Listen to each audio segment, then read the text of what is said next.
CG project విషయంలో ఈ జలాల విషయం సంబంధించి చిత్తూరు ఈ అనంతపురం జిల్లా ప్రజలు రైతులు ఎప్పుడు కూడా గొడవలు పడేవారు. ఏం కారణం అది అసలు? అంటే గొడవలు అంటూ ఏం లేదు. ఇప్పుడు సీజీ ప్రాజెక్టుకు నీళ్లు రావాలంటే ఇప్పుడు కర్ణాటకలో అక్కడ కొన్ని వాళ్ళు అంటే వాళ్ళనేకి లేదు, వాళ్ళ నీటి అవసరాల కోసం కొన్ని ఏదో కట్టారు అప్పుడు కర్ణాటకలో ఒక కాలువ కట్టి. అప్పుడు టీడీపీ ప్రభుత్వం ఉన్నది, వాళ్ళు కూడా పోయి అక్కడ చేయడం జరిగింది, గొడవ చేయడం. బట్ అవన్నీ సాధ్యం కాదు. వాళ్ళు ఏదో తాగునీటి కోసం వాళ్ళు అడ్డగట్టు వేయడం చేయండి. అదేవిధంగా కందుకూరు చెరువు మరో అన్నట్టు మాకు నీళ్ళు వస్తూ ఉండేటివి. అక్కడ కూడా వాళ్ళు మరో పెంచేశారు. అప్పుడు ఇక్కడ నీళ్ళు రాకుండా వాళ్ళు ఎక్కువ ఉపయోగిస్తారు. రకరకాల ఎవరెవరు స్వార్థంతో వాళ్ళు చేసుకున్నారు. చిత్తూరులో అది కందుకూరు చెరువు అనేది వస్తారు. ఆ విధంగా దీనికి నీటి లభ్యత చాలా తగ్గిపోయింది. ప్లస్ వర్షాలు అనేటివి లేవు. ఆ విధంగా సీసీ ప్రాజెక్టు ఏ విధమైన అనుకూలము లేకపోవడము. ఈ హంద్రీ నీవా అనేది ఎప్పుడు వచ్చిందో లిఫ్ట్స్ అనేసి వచ్చాయో మేము అప్పుడు ప్రపోజ్ చేశాను ఒకటి. అప్పుడు నేను ఎమ్మెల్యేగా ఉన్నప్పుడు అక్కడ మొగిలి చెట్ల తాండా అని ఒకటి ఉంది ఆ తనకల్లు మండలంలో. అక్కడ నుండి ఒక లిఫ్ట్ ఏర్పాటు చేసి మళ్ళీ సీజీ ప్రాజెక్టుకు నీళ్లు పంప్ చేసి ఆ నీటిని మళ్ళీ తీసుకొని వచ్చే విధానంలో అప్పుడు రూపొందించడం. మళ్ళీ అది లిఫ్ట్ తీసేసినారు అని చెప్పారు. మొన్న ఎప్పుడో నేను అక్కడ పల్లెకు పోయింటే. సో ఆ విధంగా ప్రయత్నాలు అయితే చేశాం. కొన్ని ఆ హయాంలో కొన్ని జరిగినాయి. But as an MLA I could do something. నా తృప్తి అయితే నాకుంది. ప్రజలకు అందుబాటులో ఎప్పుడూ ఉండేవాడిని. ఎందుకంటే నాకు రాజకీయాలు వేరే బిజినెస్ లేదు, రైతు వృత్తి తప్ప నాకు వేరే రెండో బిజినెస్ కూడా లేదు. అది ప్లస్ పాయింట్ మరి మైనస్ పాయింట్ తెలియదు కానీ లేదు. అందువల్ల ప్రజల్లోనే ఎక్కువ ఉండేవాళ్ళం. అంటే ఇంకా మరొక విశేషం ఏమంటే మీ హయాంలోనే అంటే చాలా విశిష్టమైన సైన్స్ సిటీ అనేది కూడా వచ్చింది. ఓడిచేరులో సైన్స్ సిటీ ఏర్పాటు అవుతుందని అదంతా కూడా దేశవ్యాప్తంగా కూడా పాకిపోయింది సైన్స్ సిటీ వస్తుంది. మరి ఆ సైన్స్ సిటీ అనేది అలా వచ్చి అలా వెళ్ళిపోయింది, ఎందుకు అలా కారణం అది? అంటే సైన్స్ సిటీ ఆ రోజు ఫీజిబిలిటీ రైతులు ఈరోజు సైన్స్ సిటీ ఎఫెక్ట్ ఒకవేళ ఆ రోజు చాలామంది విమర్శిస్తూ ఉంటారు. రఘునాథ్ రెడ్డి గారు కూడా చాలా రకాలుగా మాట్లాడతారు. సైన్స్ సిటీ వల్ల ఏ ఒక్కరోజు కూడా రాజశేఖర రెడ్డి ఎవరిని మోసం చేసింది లేదు, వాళ్ళు ఆరోపణలు చేసి ప్రజలను మోసం చేసింది లేదు. సైన్స్ సిటీ అనే టాక్ రావడం వల్లే ఈరోజు 5,000 10,000 ఉండే భూములు రైతులు కూడా ఆ రోజు ఇమ్మీడియట్గా భూములు ఇది రేటు పెరిగిపోవడం జరిగింది.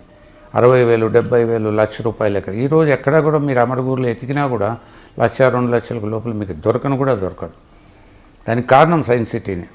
అంటే అది ఏదో విధంగా వచ్చి దానివల్ల లబ్ధి పొందినామో లేదో కానీ ఆ సైన్స్ సిటీ రావడం వల్ల ఖచ్చితంగా భూముల ధరలు విపరీతంగా పెరిగిపోవడం జరిగింది.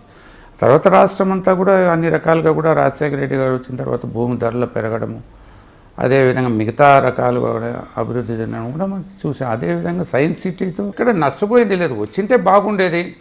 ఎందుకు రాజశేఖర రెడ్డి గారు ఆ రోజు మేము అడిగింది, రాజశేఖర రెడ్డి ఏదో ఒక విధంగా నువ్వు చేయాలి, ఎందుకంటే ఓడిసి అమడగూరు మండలాలు చాలా ఇబ్బంది పరిస్థితి వస్తుంది. ఇప్పుడు మనం తీసుకుపోతానే హంద్రీ నీవా 2 మండలాలకు ఉపయోగం లేకుండా పోతున్నాయి. చాలా హైట్లో ఉంటాయి అవి, కొద్దిగా అబో సీ లెవెల్ ఎక్కువ ఉంది.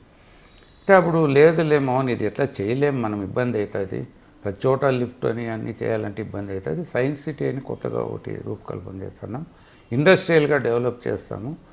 అమరగూరు ఇవన్నీ వెనుకబడిన ప్రాంతాలు కదా, ఇండస్ట్రియల్గా చేయలేం మనం, అంతకు మించింది లేదు అని. అప్పుడు ఈ సైన్స్ సిటీ గురించి దాని వెనకాల నేపథ్యం పెద్దగా నాకు తెలియదు అప్పుడు కూడా. ఇట్లా ఆ రోజు ఏదో జురాంగ్ ఇంటర్నేషనల్ అనేది వచ్చినప్పుడు రాజశేఖర రెడ్డి గారు 20 నన్ను పిలిచారు ఆ మీటింగ్లో. సరే వాళ్ళు వచ్చారు, ఇక్కడ పెట్టారు, ఏమయ్యా ఏం చేయాలని మీరు అన్నప్పుడు వాళ్ళు చెప్పారు, ఈ విధంగా మేము ఏదో అవి projects real estate developments golf ఇవి ఏవేవో చేస్తాము అంటే వాళ్ళకు ఉపయోగపడతాయి. బట్ ఇక్కడ మనకు ఉద్యోగాలు కొన్ని అవకాశాలు వస్తాయి, కొన్ని అంతో ఎంతో డెవలప్మెంట్ వస్తుందనే ఉద్దేశంతో చేయడం జరిగింది. బట్ అది అల్టిమేట్గా టేకప్ కాలే. అయితే దానివల్ల నష్టపోయింది ఏం లేదు. ఎందుకంటే అప్పుడు కొన్ని ఎకరాలు ఏదో తీసుకున్నారు, 15-20 ఎకరాలు తీసుకున్నారు. ఆ 15-20 ఎకరాలు ఇచ్చిన రైతులు కూడా నష్టపోయింది ఏం లేదు. అప్పుడే వాళ్లకు ₹1,00,000 1.5 లక్ష అట్లా ఇవ్వడం కూడా జరిగింది. వాళ్ళంతా హ్యాపీగానే ఉన్నారు. దాంతోపాటు ఎవరైతే అమ్మలేదో భూములు వాళ్ళ రేట్లు కూడా విపరీతంగా పెరిగిపోయినాయి. అది దానివల్ల మరి ఎందుకు రాలేదు, వస్తాదనుకున్న సైన్స్ సిటీ ఎందుకు వెనక్కిపోయింది అంటారు? వాటర్ ప్రాబ్లం అవుతున్నాయి. అది ఇప్పుడు అక్కడ వాటర్ ఇవ్వాలంటే మనకు వాళ్ళు ప్లాన్ చేసిన సోమశిల నుండి కూడా నెల్లూరు సోమశిల ప్రాజెక్ట్ నుండి వాటర్ తీసుకురావాలా, దానికి టన్నెలు ఇవన్నీ తీసుకురావాలా. ఈ విధంగా కొన్ని ఇడ్డంకులు కొన్ని వచ్చినాయి. భూసేకరణ విషయంలో తెలుగుదేశం వల్ల ఆ రోజు విపరీతంగా దానికి అడ్డుకోవడము, రకరకాలు మీ ఏమి లేదు 3 లక్షలు ఇవ్వాలి 5 లక్షలు ఇవ్వాలి అవి. అంటే వాస్తవం పరిస్థితి మాకు తెలుసు ఆడ ఎంత ఉండేది. వాళ్ళు 75,000 1 lakh 1.5 lakh వరకు ఇచ్చేదానికి ముందుకు వచ్చారు. వీళ్ళు అది వస్తే మా ఇది ఉండదు అని చెప్పేసి వీళ్ళు లేదు 3 లక్షలు ఇవ్వాలి 5 లక్షలు ఇవ్వాలని రెచ్చగొట్టడము, ఆ విధంగా వాళ్ళు 5 లక్షలు 3 లక్షలు మేమే ఇచ్చే పరిస్థితి లేదు అని అప్పుడు వాళ్ళు వెనకేం చేయండి. దానికి సైన్స్ సిటీ ఒకవేళ టేకప్ అవునో లేదా కానీ దానికి పోవడానికి ఖచ్చితమైన కారణం అయితే తెలుగుదేశం. ఎందుకంటే వాళ్ళు అవాస్తవంగా దాన్ని వాస్తవంగా మీరు ఏదైనా డిమాండ్ చేస్తే అర్థం ఉంది. అప్పుడు భూమి విలువ మీకు ఉండేది 5,000 10,000 రఘునాథ్ రెడ్డి గారే ఆ రోజు పర్చేస్ చేయడం జరిగింది తక్కువ రేట్లో కొన్ని చోట్ల. మీరు కొనుగోలు చేయలేదు? లేదు, నేను కొనుగోలు చేయలేదు. సైన్స్ సిటీ వచ్చిన తర్వాత వస్తుంది అని డిక్లేర్ చేసిన తర్వాత అక్కడక్కడ చాలామంది కొన్నారు. అప్పుడు అది వేరే. సైన్స్ రెడ్డి గారు ఎన్ని ఎకరాలు కొనింటారు అప్పుడు అంటారు? ఎన్నో కొన్నారనేది వచ్చాయి కానీ వాస్తవంగా నాకు తెలియదు. గుండువారిపల్లిలో మా కార్యకర్తలు కొంతమంది చెప్పి ఇక్కడ రఘునాథ్ రెడ్డి గారు కొన్నారు 60,000 70,000 ఇచ్చారు. తర్వాత ఏమైందో మేము పట్టించుకోలేదు. 60,000 70,000 కొన్నప్పుడు మళ్ళీ అన్ని లక్షలు కావాలని రైతులు డిమాండ్ చేయడం అంటే అది మోసపుచ్చడమే కదా ఆ రోజు. మీరు పాతతరం నాయకులు ఎన్టీ రామారావుని చూశారు, చంద్రబాబు నాయుడిని చూశారు, చూస్తున్నారు.